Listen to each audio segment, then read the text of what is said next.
Siap. Nah saat ini izin minum ya? sambil ngopi, malah minuman saya belum datang guys. Jadi Ane pengen kemarin dari hasil diskusi sama teman Ane bahwa Ane pengen kasih 2 pertanyaan ke Ustaz. Apakah benar dalam sejarah Yahudi ya selalu berbohong, selalu berdusta? Ya. Itu satu. Yang kedua, apakah memang Allah ini ada hubungannya dengan mereka ngerasa anak itu anak Tuhan gitu ya? Saya pernah dengar ya kalau katanya Yahudi itu diciptakan memang jenius kan. Nah itu benar gak Sar? Wallahu alam ya. Jadi tentang berbohong memang ya. Jadi mereka itu selalu berbohong. Yukhadi'unallaha. Jadi yukhadi'unallaha itu mereka menipu Allah. Tapi dalam tafsirannya menipu Rasulullah Sallallahu Alaihi Wasallam. Bukan menipu Allah, tapi menipu Rasulnya Allah Subhanahu Wa Taala. Kadang Al-Quran sering ada istilah seperti itu. Ittaqullah, bertakwalah pada Allah, takutlah Allah. Bukan takut pada Allah, takutlah neraka Allah. Di sini yukhadi'unallah artinya adalah mereka menipu, berbuat makar pada Rasulullah Sallallahu Alaihi Wasallam. Banyak sekali ini ya, sejarahnya gitu ya.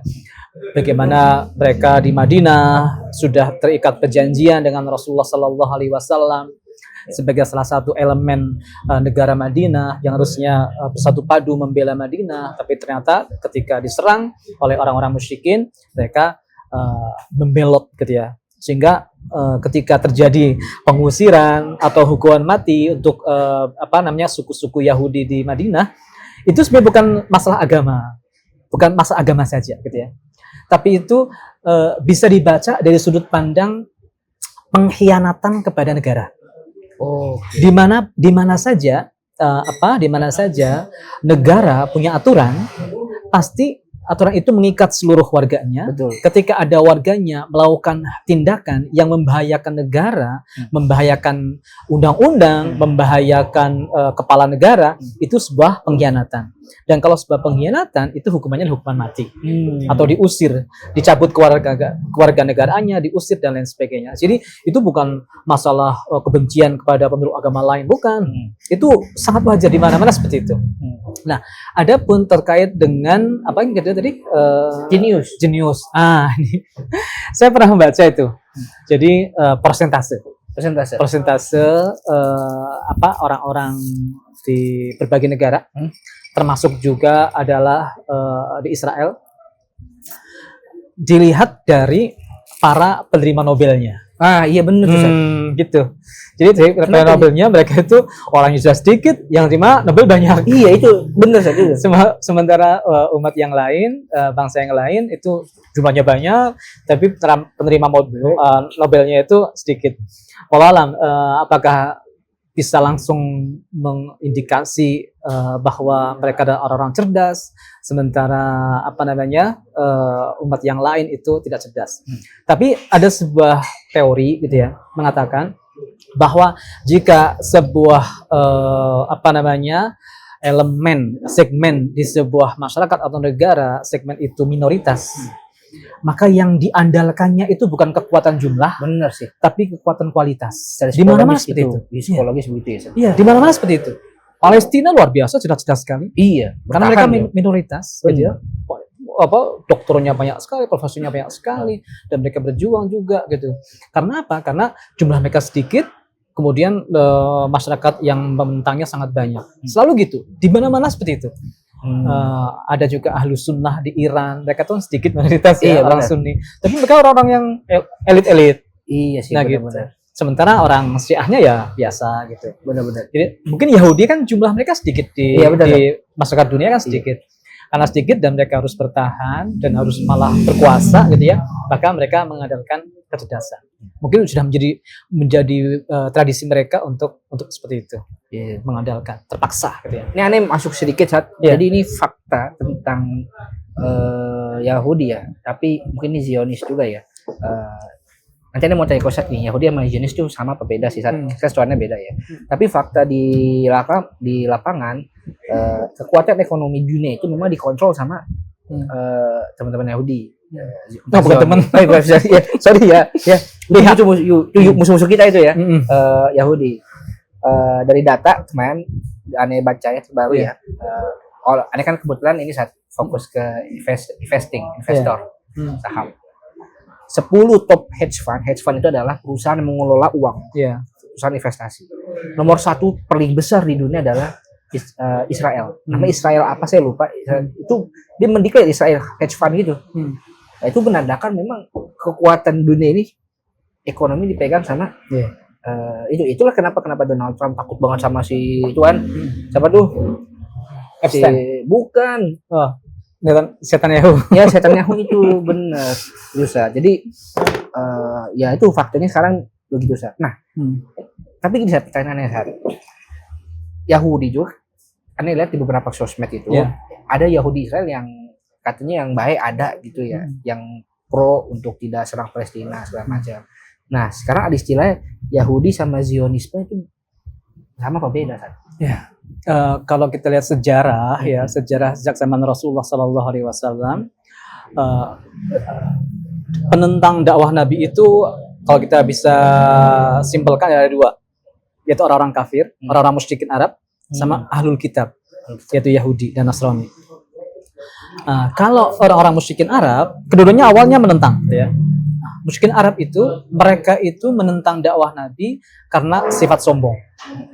Jadi mereka lebih baik, sementara Nabi Rasulullah itu siapa sih? Orang anak yatim, nggak punya pengikut, nggak punya jabatan. Tapi penyakit sombong ini lambat laun akan hilang ketika orang yang dihina itu naik derajatnya. Semakin kuat, semakin besar, semakin banyak pengikutnya, semakin perang dengan pihak yang besar pun mereka menang. Akhirnya penyakitnya orang musyrikin itu terobati. Akhirnya mereka kan yadkhuluna fi dinillahi afwaja. Mereka berbondong-bondong masuk Islam. Tapi orang Yahudi, mereka itu penyakit yang menghalangi mereka masuk Islam itu adalah hasad. Hasad itu mereka itu tidak senang dengan nikmat yang diberikan pada orang lain. Maka semakin besar nikmat itu, mereka semakin benci. Maka sejarah membuktikan hanya sedikit sekali orang Yahudi yang masuk Islam. Saya pernah baca itu sekian belas orang saja gitu. Di ratusan ribu orang, sekian belas saja. Nah, karena Al-Quran itu menceritakan Yahudi dan Al-Quran itu adalah kitab abadi, maka insya Allah penyakit sekarang sama dengan penyakit dulu. Masih sangat relevan. Kemudian komposisi sekarang mungkin juga sama dengan komposisi dulu. Kalau sekarang ada Yahudi baik yang mau masuk Islam, ya mungkin sekian belas itu belasan itu nggak sampai 1% atau sekian persen nggak ada lah gitu, sangat sedikit sekali. Tapi walaupun demikian mereka masuk Islam menjadi tokoh ulama. Karena mereka adalah ahlul kitab, orang yang membaca Alkitab. Nah gitu, ketika masuk Islam mereka menjadi ulama di kalangan para sahabat. Maka ada ayat Sal Bani Israel tadi itu. Nah, adapun yang sekarang terjadi, apakah mereka menguasai? Ya tentu faktanya seperti itu ya. Tapi di balik layarnya saya nggak tahu tuh jumlah-jumlah, angka-angka, kemudian bagaimana mereka itu bergerak sehingga bisa menguasai dunia dan sebagainya. Wallahu alam saya nggak tahu. Tetapi yang sekarang ada 2 ada Yahudi, ada Zionis. Yahudi itu adalah ahlul kitab yang tidak mau menerima dakwah Rasulullah Sallallahu Alaihi Wasallam. Mereka tetap berpegang kepada Talmud, kepada Taurat yang dipalsukan dan lain sebagainya. Sampai sekarang seperti itu. Sementara Zionis adalah sebagian kecil dari mereka yang memiliki pemikiran Yahudi harus berkumpul lagi. Kemudian membuat sebuah negara besar lagi. Dan negara itu yang dipilih adalah Palestina. Nah, ini Theodor Herzl dulu yang mencetuskan pertama. Nah, kemudian ternyata yang memiliki pemikiran ataupun ideologi menyatukan Yahudi kembali itu bukan hanya orang Yahudi. Maka ada namanya Sohyu Nasraniyah gitu Mas. Oh, ada Nasrani versi. Nasrani yang Zionis juga ada kalau nggak salah gitu ya. Iya. Jadi bukan hanya orang Yahudi saja. Bener. Jadi nggak semua Yahudi itu Zionis Mm. dan tidak setiap Zionis itu Yahudi. Bener. Oh, Ada iya. Yahudi Zionis, ada Zionis Yahudi, ada Zionis Nasrani juga. Ini kayak Zionis tuh ideologi ya, seperti Iya. ideologi. Ya? Dan sekarang kan ada di Palestina sana, di Palestina gitu ya, ada orang-orang Yahudi, mereka itu kulit hitam. Oh, Namanya Yahudi Flasha. apa tuh, Ustaz? Nggak tahu dia Yahudi dari Afrika sana gitu ya. Padahal kan kalau secara keturunan mereka bukan kulit hitam. Bangsanya kan bangsa Semit ya. Oke. Mereka kulit hitam. Tapi Amerika. ada yang kulit hitam. Oh. Ada yang juga dari Cina atau dari mana Jepang gitu ya. Yahudi sipit juga ada. Oh, iya. Itu Zionis, bukan Yahudi, mereka Zionis. Oh, Zionis. Jadi ini jadi lurus nih guys ya. Mungkin seperti itu. Wallah alam, saya bukan ahli di bidang itu. Karena nih taunya Zionis tuh ya pasti Yahudi gitu. Nggak mesti. Nah, Ustaz, kemarin Ustaz Trump Zionis. Trump Zionis. Iya, Zionis kan. Iya sih benar. Kan udah Begitu punya- kelakuannya kan ya. Iya. Gak Dia karu-karuan. orang Kristen kan. Iya, itu Zionis juga dia. Benar.